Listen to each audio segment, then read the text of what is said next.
अस्सलाम वालेकुम नाज़रीन, मैं हूं यम्मे वाजिद। 7H न्यूज़ में आपका खैर मकदम है। शहर हैदराबाद में वाक़े आसिफ नगर पुलिस स्टेशन के रूबरू अवाम ने बैठते हुए खामोश एहतजाज किया और हुकूमत से मुतालिबा किया कि बोझा गुट्टे के मकीनों को पट्टा पासबुक अता किया जाए। पेश है इस मामले पर हमारे नुमाइंदे ज़ियाउद्दीन की ये रिपोर्ट।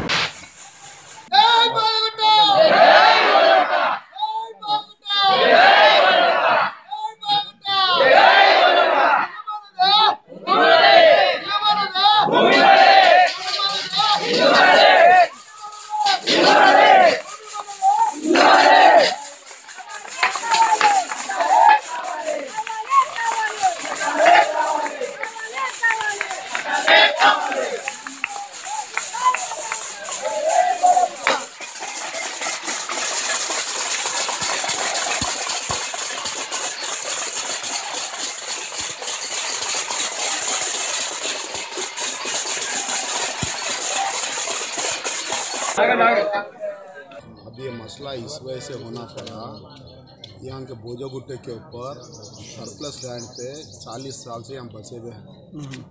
गरम पूरे बन गए से है, बन लेने के बावजूद भी पट्टों के वास्ते 40 साल से गवर्नमेंट हुकूमतों को पूछते जा रहे। इससे पहले हुकूमतों से हुकूमत भी देतूँ बोल के अब तक नहीं दिए।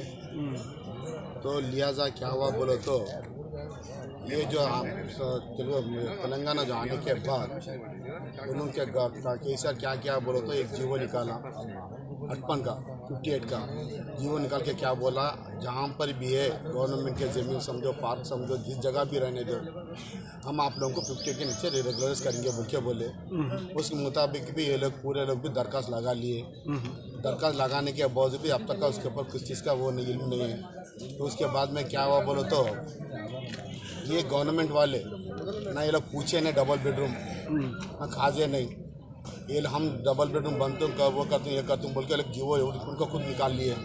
निकालने के बलात्कार के हिसाब से उनको हटाना चाह रहे, क्योंकि ऑलरेडी वहाँ पर 45 एकड़ का ज़मीन है बच्चों से, जैसा श्री राम नगर शिवाजी नगर पे है। तो ये सोसाइटियाँ जो बोकस सोसाइटी जैसे क्या बोल तो जनता गवर्नमेंट के अंदर 1977 पे सीलिंग एक्ट आया, उसके हिसाब से ज़मीन पे ये लोग पूरे बैठे हुए।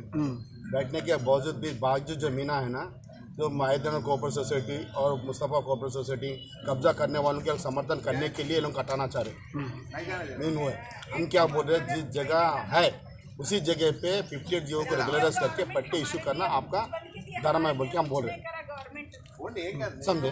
तो हम ये कह रहे हैं भाई इनको हटाना नहीं, जिस जगह आपको खाली जमीन है उस जमीन पे डबल बेडरूम जिसको देना चाह रहे हैं उनके लिए बन के दो। 7H न्यूज़, आपकी आवाज़।